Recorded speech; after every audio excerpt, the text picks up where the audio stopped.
Scarlet spectacle. Both of them fell at the same time. It was truly a fantastic sight as they rolled on the ground, drenched by the rain. It was intense, undeniably thrilling, as violence took over the moment, with screams, kicks, and scratches all culminating in the relentless advances of a psychopath bent on dominating his plaything. The blood-soaked drama began almost simultaneously with the rain, like a scene out of a movie. The raindrops hitting the ground created a constant sound, an overwhelming chorus of sensations. The woman wanted to escape, but the psychopath wouldn't let her. He wielded a knife, while her hand served as her desperate, futile defense. He grabbed her dress and threw her to the ground. She managed to clutch his legs, bringing them both down once more, replaying the toxic choreography of a dangerous dance. The rain intensified, its rhythm becoming deafening, as though narrating the scene. It was as if the downpour fed the predator's ferocity, an announcer salivating over an unrelenting broadcast. Desperately, the naive girl struck at his head, hoping to halt the attacker. But he pressed on, defiant, mocking her like a taunting wolf. The knife finally came into play, not that it had ever left, and its presence became impossible to ignore. In one sudden move, it claimed all attention. He knew exactly how much the sight of the blade would terrify the poor girl. He toyed with it, raising it high as lightning illuminated the sky. The storm's flashes made the knife gleam like a shower of sparks. Horror consumed the scene. Her eyes widened as she dropped to her knees, pleading, swearing she wouldn't let him do it. She had to protect a life. More than anything, she needed to protect it. His lips curled into a predatory grin, and his mocking tongue humiliated the girl time and time again. She kept fighting, trying to reach the road, her steps desperate, as if running a marathon of fear and panic. But he relished her despair, his power surging as he played with his toy. He landed 3 punches to her stomach. She didn't scream or groan, not even in agony, because she was determined to regain control. Feeling challenged, he slashed her leg, stabbing deep into her thigh, then plunged the knife into her shoulder. In this primal, savage moment, he felt the hot, exhilarating flow of her blood on his own body. He grinned, triumphant, as he saw the blade penetrate her so deeply it seemed to make the rain laugh with cruel delight. The storm seemed to revel in the macabre display, and the girl knew it. She, the poor wretch, fought desperately against the killer intent on ending her life. But he was in control, humiliating, manipulating, playing with her, giving her false hope of escape, only to revel in her despair. He was a cat, and she, a mouse trapped in his labyrinth, a game that fueled his twisted hunger for domination. He slipped on the rain-soaked mud, but fate wasn't merely toying with him this time. Something unexpected emerged in this grotesque spectacle, a small, sharp, rusty iron bar hidden in the grass.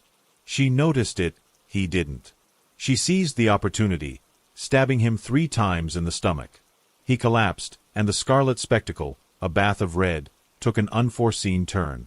The girl watched in shock as her attack proved effective. He could no longer control the situation. In that exhilarating, euphoric moment, her arms stretched out, and a manic grin spread across her face, as if she too were swept up in the madness of this grisly theater. Laughter erupted, joining the grotesque play, blending with the rain and the blood that poured more intensely now. He gasped, a sickly gurgle drowning the rain song as she stumbled over her own legs, collapsing onto the wet ground. Dragging her blood-soaked dress, she crawled toward the road. The rain, the sadistic spectator, momentarily fell silent, as if anticipating the final act. She knew the psychopath would return, more ferocious and violent.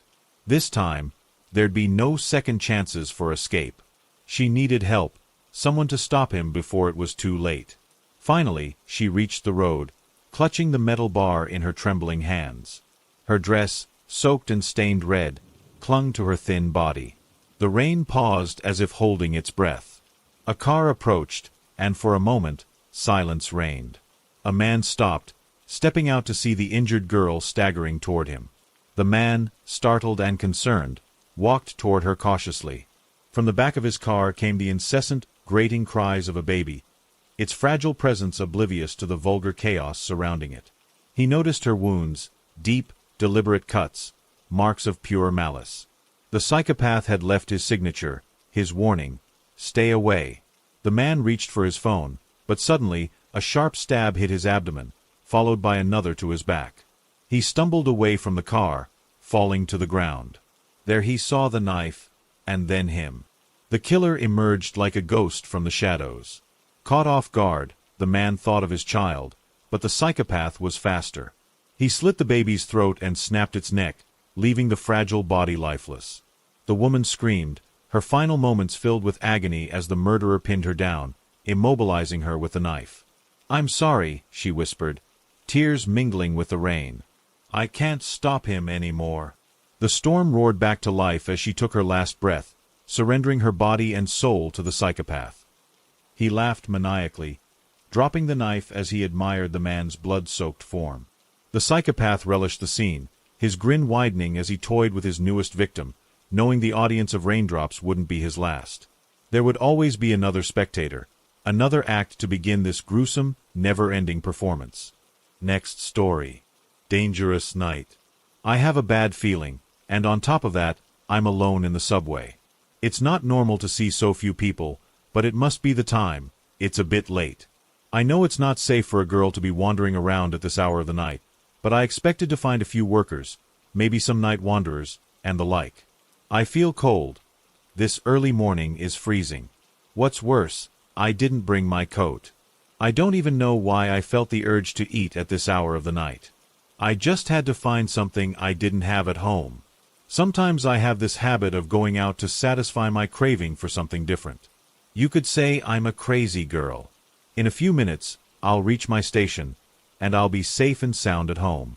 At the next stop, only 3 people got on, a couple who went to the front of the car and a strange man. At that moment, I remembered the news reports about a possible killer responsible for several murders. The police had warned people not to walk alone, to lock their doors, and to make sure children avoided talking to strangers. That man certainly had a sinister aura. His face, however, looked familiar. I felt a strange sensation about him, a heavy, oppressive atmosphere radiating from him. I just hoped the next stop would come quickly, so I could leave and finally get home. Finally, my stop arrived. As I exited the train, I noticed that the strange man was also getting off, walking in the same direction I was. I turned a corner, and he turned as well. I was certain now. I was being followed by a stranger. I came up with a plan. I decided to hail a taxi. Once inside the cab, I asked the driver to drive around for about 10 minutes while the man continued on his way into the dark of the night. After roughly 10 minutes of circling the block, I asked the driver to drop me off in front of my apartment building, then got out holding my bag.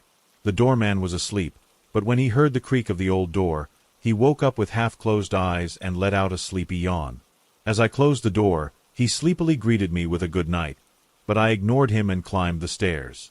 I avoided the elevator because I'm afraid of enclosed spaces, a childhood trauma caused by something that happened to me, leaving me scarred.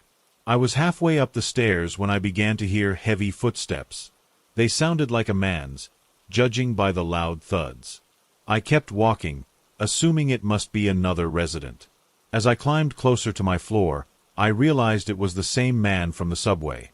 At that moment, I didn't know whether to run or scream.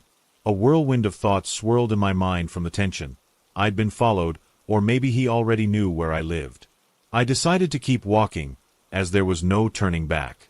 His hands were trembling, and I noticed he had something hidden under his coat. I had a strong suspicion it was a knife. As I ascended the stairs, I saw a red stain on his shirt. It could have been blood. When he passed close to me, his body brushed against mine, and a red smear stained my shirt. It was blood. Now we stood with our backs to each other. He continued walking down, and I rushed to my room, locking the door behind me. The next morning, a couple of police officers knocked on my door. I opened it, and they said they had some questions about a murder that had taken place earlier that morning. I didn't know what they were talking about until they explained that a man had killed his ex-wife after discovering she was in a relationship with his brother. That's when it all clicked. I knew that man was the killer. However, I didn't tell the officers about my encounter with him. I simply said I hadn't heard a thing. After a few tedious minutes of giving information to the 2 officers, who were jotting everything down in a small notebook, they left, leaving me in peace. Right afterward, I went to prepare my coffee. I had spent the entire night looking for the right opportunity to rip the heart out of a homeless man. No one cares about them anyway, and I had been craving human flesh. Perhaps later this week, I'll kill someone else to cook a liver. After all, there's nothing better than eating liver before going to bed. Next story. It's been 5 hours watching my little brother on TV. I always shared a room with my younger brother. But since my grandma passed away 2 weeks ago, her old room became mine. After such a long time, I finally had a bit of privacy. Sharing a room with someone is really annoying. Don't get me wrong, I loved my grandma and was deeply saddened by her death, but I was happy to finally have a room all to myself. I cleared out all of Grandma's belongings from the room and stored everything in the basement, except for an old television. I didn't want any of Grandma's belongings in my new room, as they would remind me of her and make me sad again. That aside, I decided to keep the TV. Even though it's an old piece of electronics without many modern features, it would be nice to watch some shows in my own space. 2 days ago, I began fixing up what would now be my fortress. I painted the walls, set up my bed and wardrobe, and organized everything the way I wanted. After a long day of hard work, I was exhausted. I had dinner, took a shower, and collapsed onto my bed. A few minutes passed, and I couldn't sleep.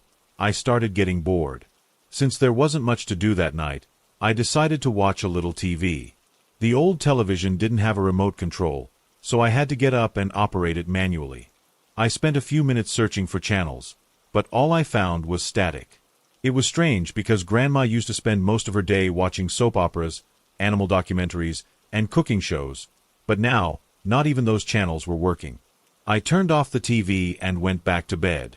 While staring at the ceiling, waiting for sleep to come, I had this eerie feeling that someone, or something, was watching me from inside the TV.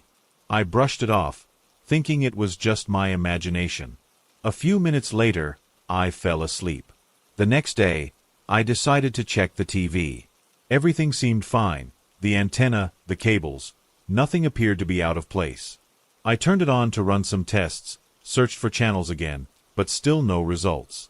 So, I turned it off and went to take care of my little brother. Earlier that day, our parents had left for a trip to try to cope with Grandma's death. Since then, I've been responsible for him. Losing a family member is always hard, and Mom was the most affected by it since Grandma was her mother. The day dragged on, as usual. Tonight, I went to bed a bit later because of the household chores I now had to handle. After a nice shower and dinner, I put my little brother to bed, then headed to my room and crashed into bed. Lying there, I stared at the TV for a few seconds. I didn't feel like getting up to turn it on. It probably wouldn't work again anyway. Instead, I spent some time scrolling through my phone before falling asleep. At some point during the night, the TV turned on by itself, blasting at maximum volume. It was the first time that had ever happened. I woke up startled and disoriented, unsure of what was happening. I grabbed my phone to check the time. It was 3:33 a.m. I looked at the TV, and the screen was completely dark. I got up and walked closer to it, noticing that the channel displayed was 666. I'm not a superstitious person, so I just thought it was some kind of glitch since the TV was old. I pressed the power button, and the TV turned off. Then, I went back to bed. I was so sleepy that I quickly fell asleep again. When morning came, I wasn't sure if what happened during the night was real or just a dream. I didn't dwell on it too much, as I had a lot to take care of and couldn't afford to waste time. It seems to be a typical behavior for younger siblings to snoop through their older siblings' stuff. Because of that, I always locked my bedroom door whenever I left. It might seem excessive, but to me, my room was like a trophy, and I liked everything to be neat and tidy. Another day passed, and night fell. After all the chores I had done today, I was exhausted. I tucked my little brother into bed. Earlier, during dinner, he asked about Grandma. I told him she was in a better place and couldn't be with us anymore. Grandma and Junior were very close, so I knew he would ask that kind of question sooner or later. I waited until Junior fell asleep, then went downstairs to my room. All I wanted was to get some sleep, and as soon as my head hit the pillow, I fell asleep surprisingly fast. Once again, in the middle of the night, the TV turned on by itself. This time, I admit I was a bit scared. The channel was still set to 666, and the screen was as dark as before. But this time, it was different. Instead of static sounds, I heard whispers and screams, as if many people were suffering together. I got up, trembling with fear, but I tried to calm myself, telling myself it was probably just some movie being broadcast at the moment. Since the TV was malfunctioning, I couldn't see the images, only hear the sound. I quickly unplugged the TV, and it went off. Still shaking, I sat on the edge of my bed. That's when the TV, even though unplugged, turned back on. I swear I saw a hand with large black claws emerge from the screen, like some kind of 3D effect. The hand seemed to gesture toward me, beckoning. I pulled the blanket over my head and shut my eyes tightly, hoping to wake up from a nightmare. After a few seconds, the whispers and screams seemed to stop. I pulled the blanket down and saw that the TV was off. I grabbed an old moth-eaten bedsheet from my wardrobe, threw it over the TV, and went back to bed in a panic. I couldn't sleep for the rest of the night. The next morning, I decided to get rid of the old TV. But not everything goes as planned. I tried to lift, pull, and push it, but no matter what I did, the TV wouldn't budge, not even an inch. It was as if it were glued to the floor or weighed a ton. After many attempts, all I could do was leave it in its usual spot and throw the old sheet over it again. I thought maybe it was just heavy because it was such an old appliance. Still, I left my room feeling uneasy. I went about my usual routine of taking care of Junior. Today, he had an accident. He tripped and fell down the stairs. He cried a lot and ended up with bruises all over his body, so I had to pay extra attention to him. As night fell, Junior still had a tear-streaked face, asking about our parents, who were away, and about Grandma, who had passed away. I felt so sorry for him. Before getting ready for bed, I decided to show Junior my new room and even let him look at some of my superhero comics. I placed him on my bed, and he flipped through the comic books with excitement. He was having so much fun that he seemed to forget about the pain and the bruises. I left him there and went to the kitchen to make a big plate of pancakes for dinner, something we both loved. While I cooked, Junior seemed to be getting really into the comics. He shouted things to me from the bedroom, like, "Wow, Captain America is amazing." He was truly enjoying himself, and I was happy for him. Every child goes through a phase of discovery, becoming curious about everything. Everything was going fine that evening. I was almost done with the pancakes and was about to call Junior for dinner. Then, out of nowhere, he shouted something unrelated to the comics. Something sinister. "I can hear Grandma on the TV." I immediately remembered what I had experienced during the night. I dropped everything I was doing in the kitchen and ran toward my room, where I had left him. Halfway there, I heard my little brother scream.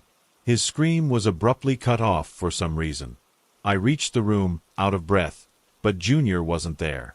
I noticed the sheet that had been covering the TV was now on the floor, along with one of my comic books.